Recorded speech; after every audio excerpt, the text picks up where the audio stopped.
अस्सलामुअलैकुम। मैं हूं मोहम्मद हुसैन और आप देख रहे हैं मेरा यूट्यूब चैनल मेरी ज़िंदगी। दोस्तों, अगर आपसे सवाल किया जाए कि क्या नबी करीम सल्लल्लाहु अलैहि वसल्लम सबसे बड़े बागी हैं, तो आपका क्या जवाब होगा? कमेंट सेक्शन में ज़रूर बताइएगा। मुझे यकीन है कि आप में से अक्सर लोग इस सवाल का जवाब ना ही देंगे, क्योंकि बगावत का लफ्ज़ सामने आते ही हमारे ज़हनों में जो तसव्वुर है वो उजड़, गुमार और नाफरमान का ही आता है। और नबी करीम सल्लल्लाहु अलैहि वसल्लम तो ऐसे नहीं हैं, तो फिर उन्हें बागी कहें तो कैसे?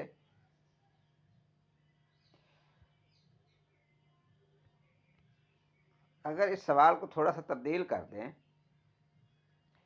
और इस सवाल को ऐसे करें कि क्या नबी करीम सल्लल्लाहु अलैहि वसल्लम सबसे बड़े इनकलाबी हैं, तो फिर आपका क्या जवाब होगा? यकीनन आप में से अक्सर लोग, बल्कि तकरीबन सभी लोग यही कहेंगे कि कायनात में नबी करीम सल्लल्लाहु अलैहि वसल्लम से बड़ा कौन इनकलाबी है कि जिसने महज 2 अशरों में, इनके 20 साल में, दुनिया के तमाम तारीख को तब्दील करके रख दिया। और आज भी दुनिया की सभी अच्छाइयाँ रियासत मदीना से ही मुंसलिक हैं, क्योंकि उन्होंने तकरीबन 10 साल के बाद एक ऐसी रियासत की बुनियाद रखी जिसने कुछ वक्त के बाद उस वक्त की दो बड़ी सुपर पावर ईरान और रोम को तहस नहस करके रख दिया। और फिर उसके मानने वालों ने सदियों तक दुनिया की इमामत की और दुनिया पे हुकूमत की। अब सवाल ये पैदा होता है कि बगावत और इनकलाब में फ़र्क क्या है? बगावत आखिर कहते किसे हैं? क्या वाकई बागी जाहिल, उजड़, गंवार, वैशी और नाफरमान ही होता है? किसी हद तक ये बात ठीक भी है, लेकिन मुकम्मल तौर पर नहीं। तो फिर आखिर बागी है क्या? देखें, मुरव्वजा कवानीन को जब भी आप चैलेंज करेंगे, मुरव्वजा रिवायात को जब भी आप चैलेंज करेंगे, तो आपके ऊपर यही लेबल लगेंगे। और यही लेबल उस वक्त नबी करीम सल्लल्लाहु अलैहि वसल्लम और उसके साथियों पर लगाए गए। आपके साथियों को और आप सल्लल्लाहु अलैहि वसल्लम को मक्का में क्या कुछ नहीं कहा गया? बागी भी कहा गया,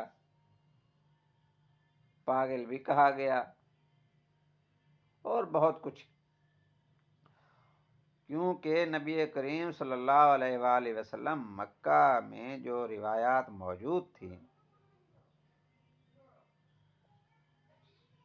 उनकी मुखालफत कर रहे थे और उनसे टकरा रहे थे और लोगों को तबलीग कर रहे थे, लोगों को बता रहे थे कि आपकी ये रिवायात, ये कवानीन, ये उसूल, ये ज़ाब्ते, ये ठीक नहीं हैं और आपको इनमें तब्दीली करनी चाहिए।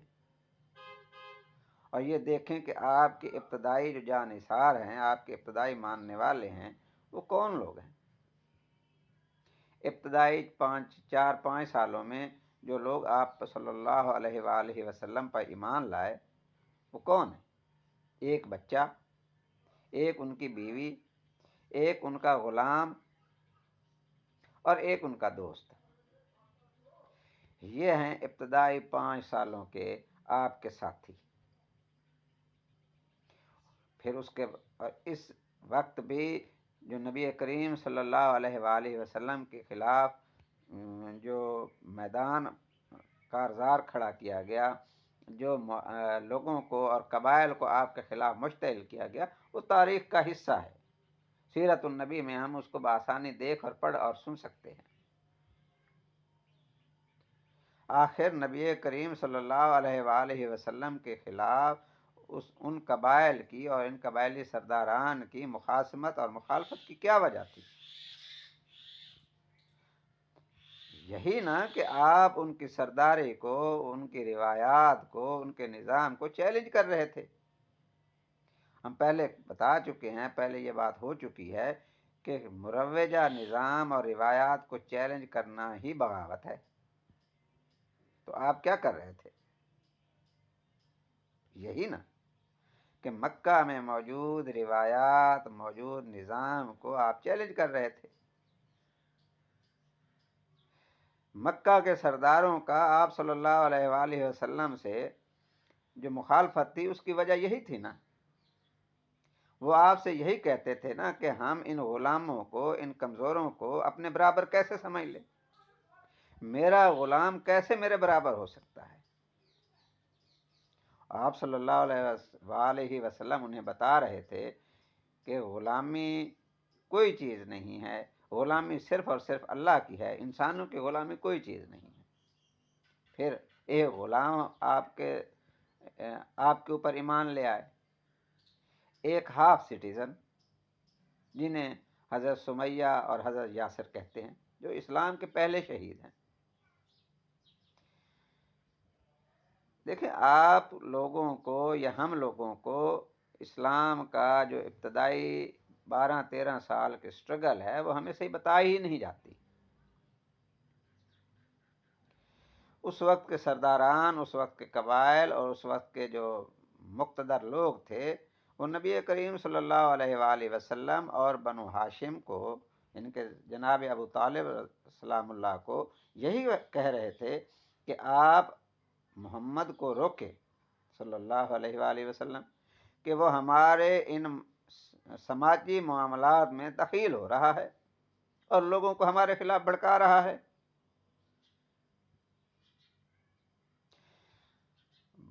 आप देखें कि बागी की ज़िंदगी जब तक वो कामयाब नहीं होता तो कैसी होती है। मुआशरे में इंतहाई नापसंदीदा, लोग उसकी बात सुनना गवारा नहीं करते, लोग उसको देखना गवारा नहीं करते, उसके साथ ज़बरदस्ती करते हैं, गालम गलोच करते हैं, उसके ऊपर तशद्दुद करते हैं, मारते पीटते हैं। क्या नबी करीम सल्लल्लाहु अलैहि वसल्लम पर मक्का में यही कुछ नहीं हुआ? मक्का के सरदारान ने कौन कौन सा सितम है जो आप सल्लल्लाहु अलैहि वसल्लम पर नहीं किया? जब मक्का के सरदारों ने देखा कि मोहम्मद सल्लल्लाहु अलैहि वसल्लम के साथियों की तादाद बढ़ रही है और इसमें तो अब सरदार ज़ादे भी शामिल होते जा रहे हैं, जैसे कि सैयदना उस्मान गनी, हज़रत सईद बिन ज़ैद, जनाब उमर इब्न खत्ताब, जब उन्होंने देखा कि मुआशरे के बाअसर लोग, हमारे कबाइल के बाअसर लोगों में से कुछ लोग मोहम्मद सल्लल्लाहु अलैहि वसल्लम के साथी होते जा रहे हैं और सैयदना हमज़ा बिन अबी तालिब, तो उन्होंने फिर वो किया जो तमाम जो है ना दुनिया में मुरव्वज असूल है जो बागियों के साथ किया जाता है कि उनको मुल्क बदर या उनका हुक्का पानी बंद कर दिया जाता है। हमारे देहातों में, हम देही ज़िंदगी के रहने वाले हैं, देहातों के रहने वाले हैं, हमें इस चीज़ का ज़्यादा अंदाज़ा है कि जब किसी फ़र्द का, किसी आदमी का या किसी ख़ानदान का हुक्का पानी बंद किया जाता है तो उसके ऊपर क्या गुज़रती है। आखिरकार मक्का के सरदारान ने, मक्का के कबाइल के सभी बड़े लोगों ने मिलकर यह फैसला किया कि मोहम्मद सल्लल्लाहु अलैहि वसल्लम और उसके साथियों का हुक्का पानी बंद कर दिया जाए। उन्हें पता था कि बनु हाशिम नबी करीम सल्लल्लाहु अलैहि वसल्लम का साथ शायद इस बुनियाद पर छोड़ दें, इस हद तक नबी करीम सल्लल्लाहु अलैहि वसल्लम का साथ ना दे कि उनका हुक्का पानी बंद कर दिया जाए। ये तो जनाब अबी तालिब रज़ी अल्लाह ताला अन्हु का या सलामुल्लाह अलैहा का बहुत बड़ा एहसान है अहले ईमान पर कि उन्होंने मक्का के सरदार होते हुए बनु हाशिम को नबी करीम सल्लल्लाहु अलैहि वसल्लम का बाइकाट करने से रोका, बल्कि नबी करीम सल्लल्लाहु अलैहि वसल्लम के साथ मक्का से बाहर शेब अबी तालिब की एक तंग घाटी में जाकर रहने लग गया। ये 7 या 8 नबवी का वाक़या है,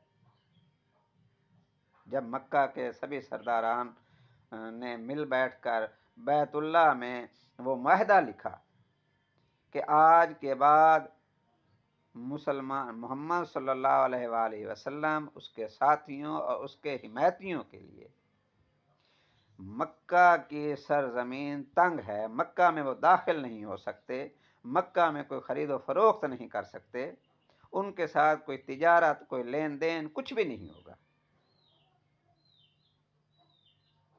آپ سوچیں یہ سزا کیا باغیوں کے علاوہ کس کو دی جا سکتی ہے؟ نبی کریم صلی اللہ علیہ وآلہ وسلم کی ابتدائی 13 سال کی مکی زندگی اسی بات پہ عبارت ہے کہ انہوں نے نظام جو اس وقت کا قائم تھا، جو رواج اس وقت چل رہے تھے، جو روایات تھی مکہ کی، جو قبائلی نظام تھا، اس کو چیلنج کیا۔ ہمارے دیہات میں ایک بات بڑی مشہور ہے، بطور لطیفہ اس کو بیان کیا جاتا ہے کہ ایک گاؤں کا نمبردار، جو دیہی زندگی سے متعلق لوگ ہیں، جو دیہاتوں میں رہتے ہیں، انہیں اچھی طریقے سے معلوم ہوگا کہ نمبردار کی گزرے وقتوں میں، اب تو خیر ان کی حیثیت ختم ہو گئی ہے، گزرے وقتوں میں نمبردار کی کیا حیثیت ہوا کرتی تھی۔ وہ تاج برطانیہ کا یا ریاست کا اس موضع میں، اس علاقہ میں نمائندہ ہوا کرتا تھا۔ اس کی مرضی کے بغیر کوئی سرکاری اہلکار، کوئی پٹواری، کوئی تھانے دار اس موضع میں کسی قسم کی کوئی ایکٹیویٹی سر انجام نہیں دے سکتا تھا۔ ریاست اور لوگوں کے درمیان وہ ایک کنٹیکٹ تھا، ایک پل تھا، ایک رابطہ تھا۔ ریاست کا وہ گاؤں کا نمبردار مر گیا تو وہ ایک میراثی تھا، اس کے بچے نے اپنی ماں سے پوچھا، اماں یہ نمبردار مر گیا ہے، اس کی جگہ پہ کون نمبردار بنے گا؟ تو اس بچے کی ماں نے جواب دیا، بیٹا اس کا بیٹا نمبردار بنے گا، اگر وہ بھی مر گیا تو پھر اس کا بیٹا، اس کا بھائی، اس کا بھتیجا، اس کا چچا، اس کا ماموں یا اسی کی برادری کا کوئی اور آدمی۔ کہنے لگے وہ سب مر گیا تو پھر؟ اس نے کہا بیٹا سارا گاؤں ہی مر جائے نا بیٹا، تو نمبردار نہیں ہو سکتا۔ یہ ہے یہاں کا مروج نظام۔ اور اس بچے کے ذہن میں پیدا ہونے والا یہ سوال کہ کیا میں اس مروج نظام میں یا اس مروج نظام کو تبدیل کر کے میں بھی نمبردار بن سکتا ہوں، یہی بغاوت ہے۔